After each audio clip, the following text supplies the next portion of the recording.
Welcome back to Grammar Unplugged. I'm Michael, and with me as always is the wonderfully curious Sandy. Hey everyone, and Michael, you're always so complimentary, thanks for that. Today, we're diving into something that honestly, we probably use 100 times a day without even thinking about it. Exactly! We're talking comparative adjectives. These are the unsung heroes of comparison, the words that let us stack things up against each other, decide which is better, bigger, or more interesting. You know, essential stuff for daily life. Right, like, is your coffee hotter than mine? Or is this podcast more exciting than, say, watching paint dry? The answer, by the way, is yes, definitely yes. I certainly hope so, but in all seriousness, comparative adjectives are fundamental to expressing nuances, preferences, and descriptions. They allow us to differentiate between two things, to say one possesses a certain quality to a greater degree than another. So it's not just about saying something is big, but saying it's bigger. Not just fast, but faster. It adds that extra layer, that dimension of relationship between two items, places, or people. Precisely. And the good news is, for the most part, forming them is pretty straightforward. We generally have two main ways to do it, depending on the length of the original adjective. Okay, lay it on me. I'm ready for the rules. I remember a bit from school, but it's always good for a refresher. Is it the thing or the more thing, or both? Both. Let's start with the most common and probably the easiest for most one-syllable adjectives and even some two-syllable ones. We simply add to the end of the word. Think tall becomes taller, short becomes shorter, old becomes older. That makes sense. Like my dog is older than your cat, or this building is taller than that one. Simple enough. Any tricky bits with those short ones? Oh, you know there are always a few tricky bits, don't you? English wouldn't be English without them. The first one to watch out for is when a one-syllable adjective ends in a consonant-vowel-consonant pattern. In those cases, we often double the final consonant before adding Oh, like big becomes bigger with two G's, right? Or hot becomes hotter with two T's. I remember that one. Why do we do that anyway? Is it just to make it look better? It's primarily to maintain the vowel sound. If we didn't double the consonant, bigger might sound like by-ger, or hotter might sound like hoter to an English speaker. It's about preserving the original short vowel sound. Another common one is thin becoming thinner and fat becoming fatter. Okay, so it's not just random, there's a method to the madness. What about two-syllable adjectives? Do they all get the treatment? Not all of them, no. This is where it gets a little more specific. If a two-syllable adjective ends in TQ, then we usually change the Y to an I and then add So happy becomes happier, easy becomes easier, funny becomes funnier. These are very common. Oh, easier. I use that one all the time. This podcast is easier to understand than a complex grammar textbook. It's true, and happier too. I'm happier on a sunny day than a rainy one. So far, so good. Excellent examples. But now we move on to the second main rule for forming comparatives. What about adjectives that are longer? Think 3 or more syllables, or even many two-syllable adjectives that don't end in TQ. Okay, I'm guessing this is where more comes in. Like you wouldn't say expensiver, right? That just sounds wrong to my ear. Spot on, Sandy. You would absolutely say more expensive. For most two-syllable adjectives that don't end in TQ and all adjectives with 3 or more syllables, we use more before the adjective. So, modern becomes more modern, beautiful becomes more beautiful, interesting becomes more interesting. This makes so much sense when you think about it. It would be a mouthful to add to intelligent. Intelligenter just sounds ridiculous. More intelligent is much smoother. Exactly. The English language often prioritizes ease of pronunciation. It's generally a rule of thumb. If adding makes the word sound awkward or difficult to say, then more is usually the way to go.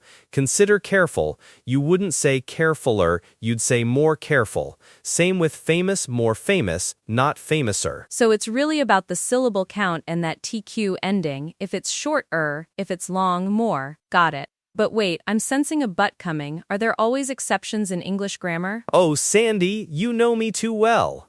Yes, there are always a handful of irregular adjectives that don't follow either of these neat patterns. These are words that just decided to do their own thing over centuries of language evolution. But thankfully, there aren't too many of them, and they're incredibly common, so you've probably used them without even realizing they're irregular. Okay, spill the beans. Which ones are they? I feel like I'm already using them, so I should definitely know. The big three you absolutely need to know are good, bad, and far. Can you guess their comparatives? Good becomes better, right? And bad becomes worse. Those are so ingrained, I never even think about them being irregular. And far becomes farther or further. Is there a difference between those two? You nailed it! And yes, there's a subtle but important distinction between farther and further. Farther generally refers to physical distance, like the shop is farther down the road. Further can also refer to physical distance, but it's more commonly used for abstract distance or additional extent, like we need to discuss this further or do you have any further questions?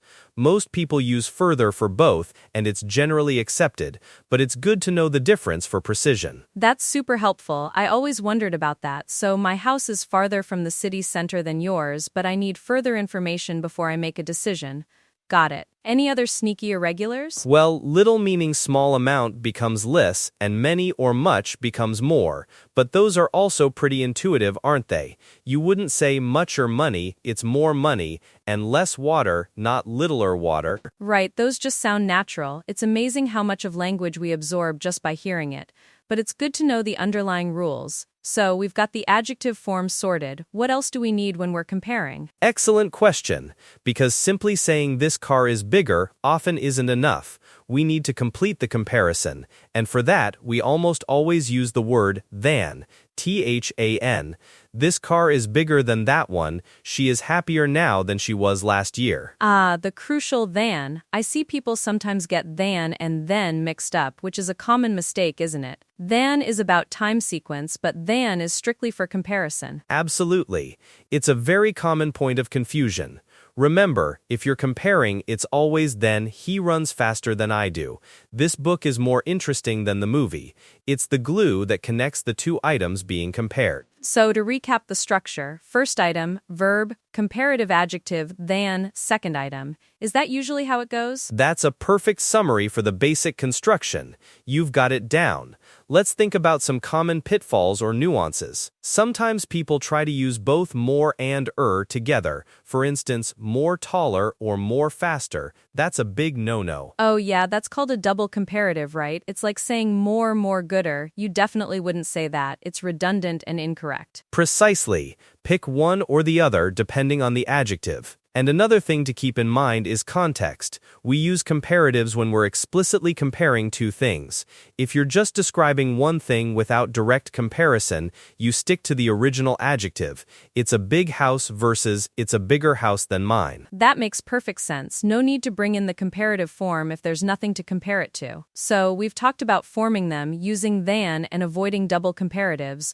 What about when the comparison is implied? That's a good point. Sometimes the second item of comparison is obvious from the context, so we can omit it. For example, if you're trying on two shirts, you might say, this one is nicer. It's understood you mean nicer than the other shirt. Oh, like if I ask you, how's the weather today, and you say it's warmer. You don't have to add than yesterday if we both know we were talking about yesterday's chilly temperature. Exactly. That's a very natural way we speak, but for learners, it's generally a good habit to include than and the second item until they're very comfortable with the nuances of implied comparisons. It ensures clarity. Yeah, better safe than sorry, right? Speaking of, is there anything that just sounds a bit more natural or more conversational than rigid grammar rules? Definitely. We often use adverbs to intensify or soften comparatives. For example, instead of just this is better, you might say this is much better or this is a lot better to emphasize the degree of difference, or a little bit better to soften it. It makes your language richer and more descriptive. So my new phone is much faster than my old one, or this restaurant is a little bit more expensive than I expected. That totally makes sense. It adds that extra layer of expression. Exactly. These little adverbs are like seasoning for your sentences. They add flavor and precision. Another thing is that sometimes, especially in very informal speech, people might use more with short adjectives, like more quick, While technically not standard, you might hear it. But it's always safer and more correct to stick to for short adjectives. So, stick to the rules we just learned, but be aware that sometimes people bend them a little. Got it. I think I'm feeling a lot more confident about comparative adjectives now. Pun intended. Nicely done, Sandy. That confidence is exactly what we want our listeners to feel. Remember, practice is key. The more you read and listen, and the more you try to form these comparisons in your own speech and writing, the more natural they'll become. Absolutely. Maybe next time you're talking about two movies, or two restaurants, or even two pets, consciously try to use a comparative adjective. Say, this movie was funnier than that one, or this dessert is sweeter than the last one I tried. That's a fantastic idea. Turn it into a little personal challenge. And remember, if you're ever unsure whether to use or more, try saying both out loud. Usually one will just sound better or more natural to your ear. Great tip. And for those tricky irregular ones like good becoming better and bad becoming worse, just try to memorize them because they really are different. They truly are. They're some of the most frequently used words in the English language, so mastering them makes your speech much more fluent and correct. You know, it's often the small details in grammar that make the biggest difference in how clearly and effectively we communicate. Totally, it's like building blocks. You need the right ones in the right place to make a strong structure. And comparatives are definitely essential blocks for expressing complex thoughts. Couldn't agree more. So, next time you're comparing anything, remember your comparative adjectives. They're your best friends for making those distinctions clear. And remember to use than. Don't forget that little word. It's more important than you might think. Absolutely. Well, that wraps up another episode of Grammar Unplugged. Thank you, Sandy, for being such a wonderful co-host and making grammar discussions so much more engaging. Thanks, Michael, and thank you, listeners, for joining us. We hope you feel much more confident about using comparative adjectives. Keep practicing, and we'll catch you next time.